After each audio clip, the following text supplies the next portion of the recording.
Méfiez-vous franchement des enfants qu'on balade dans toute la famille avant d'envoyer chez vous. Méfiez-vous, posez-vous toujours la question, pourquoi est-ce que chaque membre de la famille a refusé? Pourquoi est-ce qu'on est passé par toute la famille? Le monde est méchant. Voici un jeune qui a utilisé l'enfant de sa tante qui l'hébergeait pour un rituel d'argent. Histoire vraie, l'affaire s'est passée au Cameroun.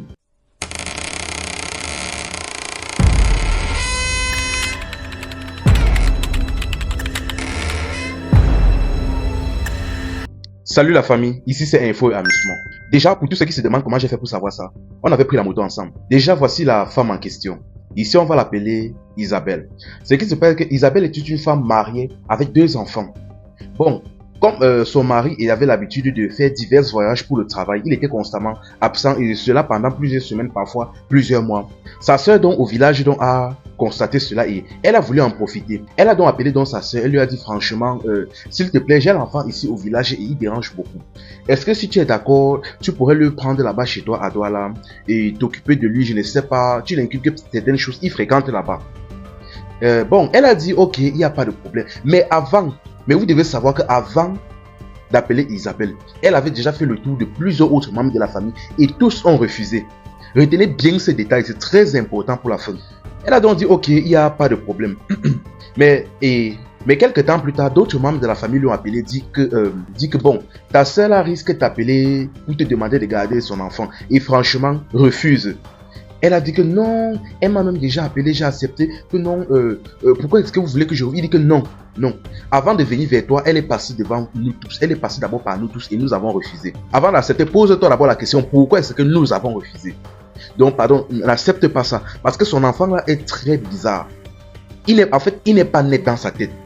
On ne le comprend pas. Elle a dit que non, laissez, je suis mère de 2 enfants, je connais ces choses-là, je vais gérer. Ils ont dit que, ah, ça a tes risques et périls.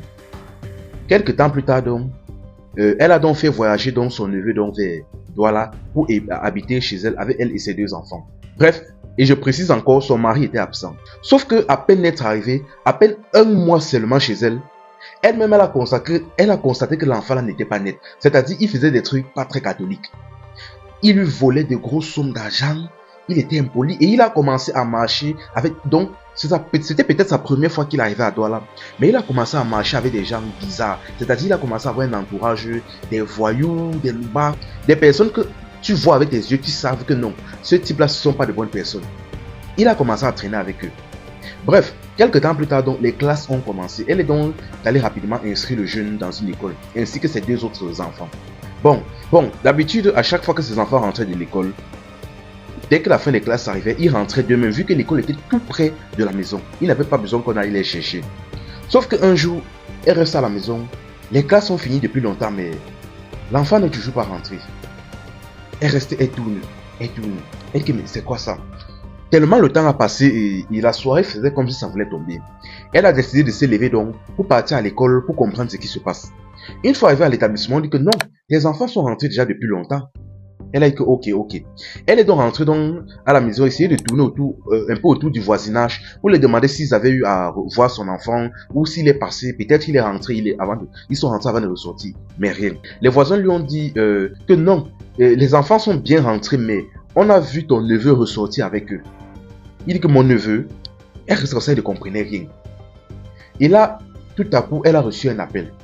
Quand elle a décroché l'appel, des messieurs, en fait des jeunes, lui ont dit, on a kidnappé votre enfant et envoyé telle somme si vous voulez le revoir en vie. Sauf que l'enfant en question avait déjà été terminé.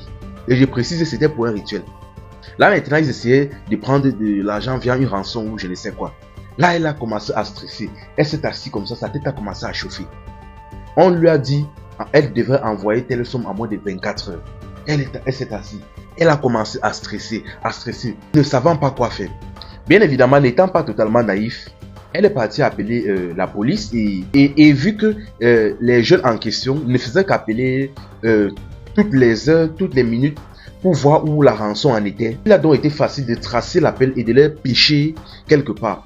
Quand on les a récupérés, je ne sais où, on a attrapé les jeunes qui avaient kidnappé l'enfant en question et on s'est rendu compte que le chef, c'est-à-dire l'investigateur en question, du coup, c'était son neveu même, celui qu'elle avait hébergé et donc elle payait même ses études.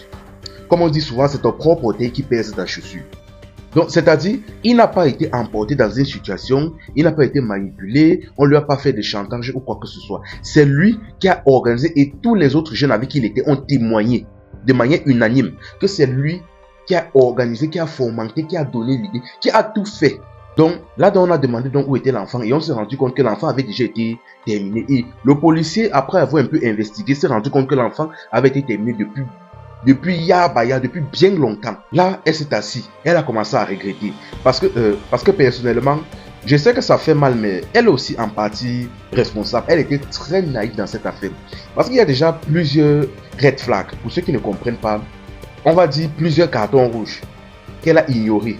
Premièrement, d'abord, le fait déjà qu'on passe par plusieurs membres de la famille.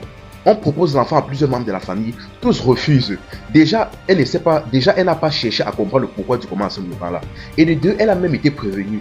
Et de trois, généralement quand on vient habiter chez quelqu'un, même si on est une mauvaise personne, on essaye au moins dans les premiers temps de faire même semblant d'être une bonne personne avant de relâcher de montrer sa nature. Mais non, à peine un mois arrivé, elle avait déjà vu connu tous les vices du jeune en question. Mais elle a simplifié. Voilà déjà ces 3 erreurs là-bas. Elle a ignoré tout ça. Et elle a cru en sa bonne volonté. Franchement, c'est triste que ça fait mal, mais franchement, la famille. Franchement, soyez prudents. On dit souvent, il y a un dicton ici chez nous au pays qui dit, c'est ton propre orteil qui pèse ta chaussure. L'ennemi ne se trouve plus dehors, mais à l'intérieur. C'est de ta propre famille qu'il s'agit. C'est-à-dire, méfiez-vous franchement des enfants qu'on balade dans toute la famille avant d'envoyer chez vous. Méfiez-vous, posez-vous toujours la question. Pourquoi est-ce que chaque membre de la famille a refusé? Pourquoi est-ce qu'on est passé par toute la famille? D'autres ont refusé avant que ça ne vienne chez toi. Pourquoi? Posez-vous toujours la question là. Parce que toute la famille ne peut pas refuser un enfant seulement parce qu'il est turbulent. Posez-vous toujours cette question là. Pourquoi? Avant de l'accepter. Et quand c'est forme mieux, on le déposait même dans un internat. On payait un internat, on le déposait là-bas. Au moins, enfin bref, ça fait mal, hein, mais c'est les choses qui arrivent. Franchement, prions Dieu sans cesse.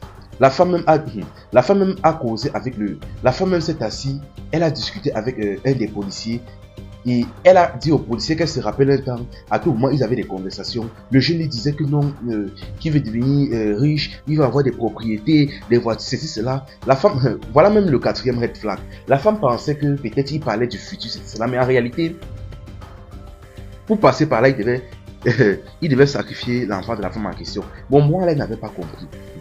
Enfin bref, prions sans cesse la famille. Le Dieu est gâté. C'était info et amusement.